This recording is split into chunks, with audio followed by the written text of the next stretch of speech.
Among all the creatures on our planet, the platypus is like a collection of nature's wildest fantasies. When Europeans first saw it, they thought it was a joke. They believed someone had sewn a duck's bill onto the body of a beaver and sent it to London. However, no, the platypus is real. And it is not just unique, it is one of a kind. In this video we are going to figure out what a platypus looks like, where it lives, what it eats, how it reproduces, and why this animal does not fit into any boxes, neither scientific nor evolutionary.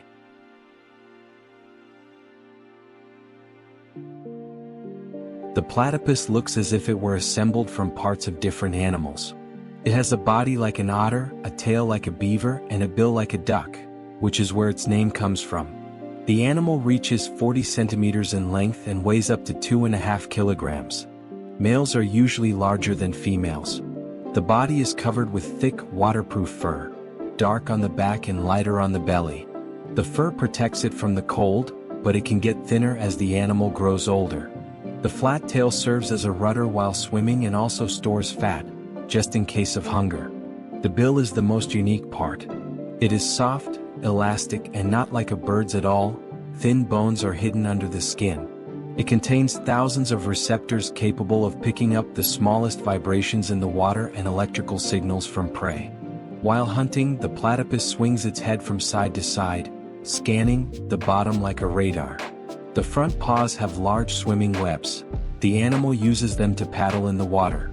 When it comes out onto land, the webs fold back, revealing claws for digging. The back paws help with steering. Its walk on land resembles that of a reptile. The paws are spread wide and the animal seems to crawl. The eyes, ears, and nostrils of the platypus are hidden in special grooves and close automatically underwater. Therefore, it does not see, hear, or smell during a dive. It navigates exclusively with its bill.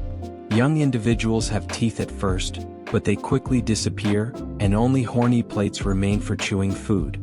Males have another interesting feature, a gland under the bill that releases a musky scent.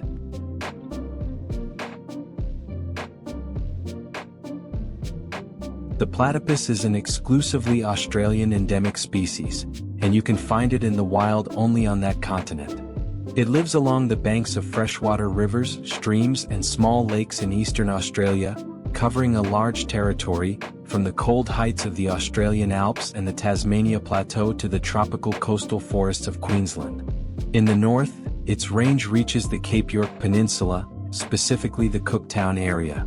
In the center and southwest of the continent, the platypus is almost never found. It has been almost completely displaced from South Australia, except for Kangaroo Island, where a population still remains. It has also disappeared from most of the Murray and Darling River basins. The main reason for this is believed to be water pollution. The platypus is extremely sensitive to chemical changes in the environment. Unlike many other semi-aquatic mammals, the platypus has rather narrow ecological requirements. It is not found in brackish or marine waters, preferring cool freshwater bodies with a temperature of around 25 to 30 degrees Celsius. For this reason, the platypus often avoids even potentially suitable places if they are polluted or overheated. Platypuses dig their burrows in the banks of water bodies. A typical burrow has two entrances.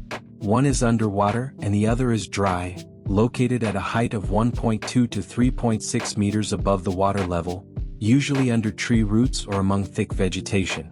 Inside, there is a narrow tunnel leading to a sleeping chamber where the animal rests during the day or waits out bad weather. The length of the burrow can reach 10 meters. In nature, the platypus has almost no enemies. Sometimes large predators can attack it, such as monitor lizards, pythons, or leopard seals that occasionally swim into river mouths. But in general, it is threatened not so much by predators as by humans, due to water pollution, habitat fragmentation, and climate change.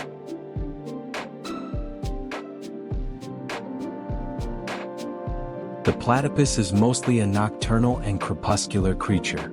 It spends the day in its burrow and comes out at night to look for food. It is a solitary animal. Each platypus has its own territory which it defends quite fiercely. The platypus is a great swimmer and diver. It uses its front paws to paddle and its back paws and tail to steer. It can stay underwater for up to 5 minutes. although usually, its dives do not last more than a minute. Every day it spends up to 10 hours in the water because it has to eat up to a quarter of its own body weight. To put that into perspective, it is as if a person weighing 70 kilograms ate over 17 kilograms of food every single day. Communication between platypuses is not well studied. They do not have advanced vocal signals like otters or beavers do, but they can make a quiet growling sound. Most of their interaction is based on chemical signals.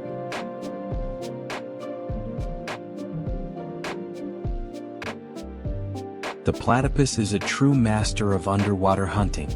Its diet consists mainly of small aquatic creatures, and the way it gets its food is quite unusual. To find prey, the platypus dives to the bottom of a water body and starts digging in the mud with its bill.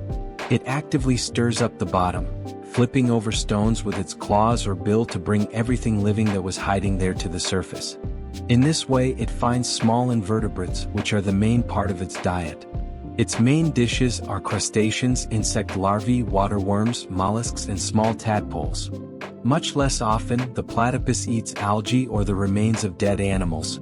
Carrion is not a typical part of its menu, although sometimes it does not turn down this source of protein. To collect its prey, the platypus has special cheek pouches, like built-in underwater baskets. While hunting, it fills them with food and only then surfaces. Once there, floating on the water, the animal starts chewing its food with its horny jaws. It does not have real teeth, but it has hard plates that it uses to grind the food before swallowing it.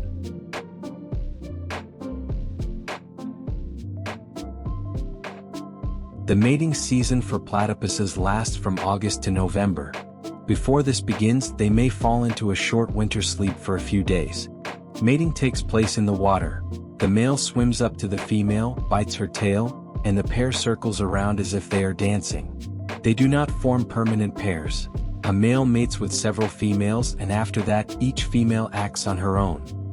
After fertilization, the female digs a special nesting burrow, up to 20 meters long with a chamber at the end.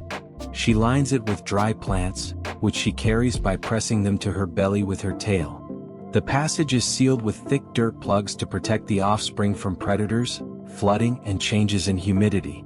The female tamps them down with her tail like a shovel. The male does not take part in this.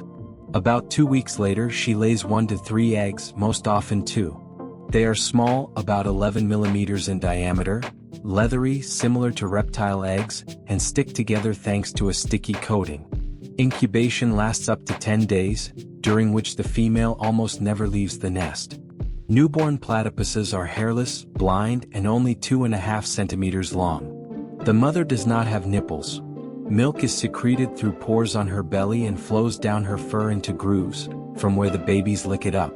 The female leaves only briefly, to eat or dry her fur, and seals the entrance to the burrow again every time. The young open their eyes at 11 weeks of age and start hunting at about 17 weeks. They reach sexual maturity at 1 year. It is not known for sure how long platypuses live in the wild, but in captivity, they live up to 10 or sometimes 20 years.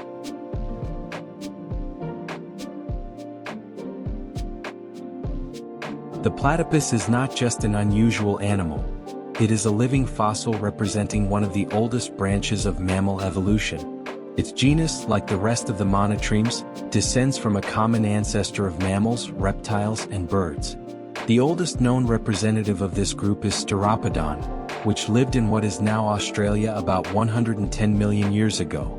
This creature resembled a rodent, was nocturnal, and perhaps did not yet lay eggs.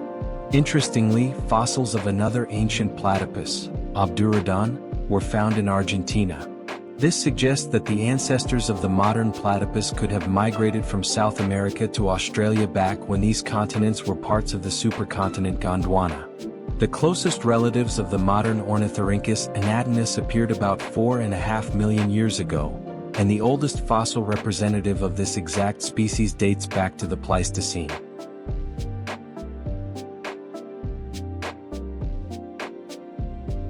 When European colonists arrived in Australia at the end of the 18th century, the platypus became a total sensation. Its appearance was so mind-blowing that the first skin sent to England was declared a fake. People thought some skilled taxidermist had simply sewn a duck's bill onto a beaver's skin. Only a careful study of the specimen by George Shaw cleared up those doubts, and in 1799, the animal received its official scientific name, Ornithorhynchus anatinus, which means duck-billed bird. Later, it turned out that the platypus feeds its young with milk, even without nipples, and has a cloaca like birds and reptiles, which only made it more mysterious. In Australia, the indigenous people knew the platypus by names like Malangong, Bundabura, and Tambreed. For a long time, Europeans could not decide if it was a mammal, a bird, or a reptile, and only over time did they prove it belonged to the mammal class.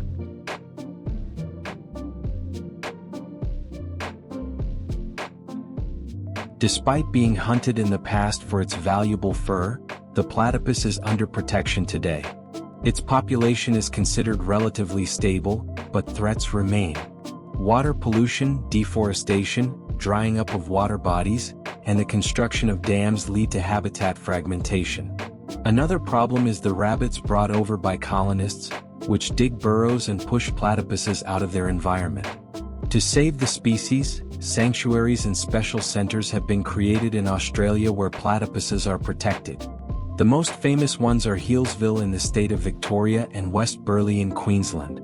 Animals are also kept in special aquariums and zoos, such as Taronga in Sydney. However, taking a platypus outside of Australia is almost impossible. They are very sensitive to stress and changes in their environment.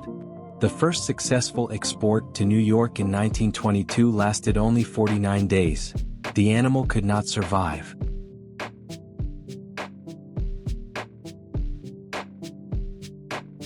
The platypus was so confusing to scientists that for over 25 years, they could not decide which class of animals to put it in. The platypus is still the only mammal besides the echidna that lays eggs. The male has poisonous spurs on its back paws, which are used during mating battles. In 2008, the platypus genome was fully decoded. It turned out to be a mosaic.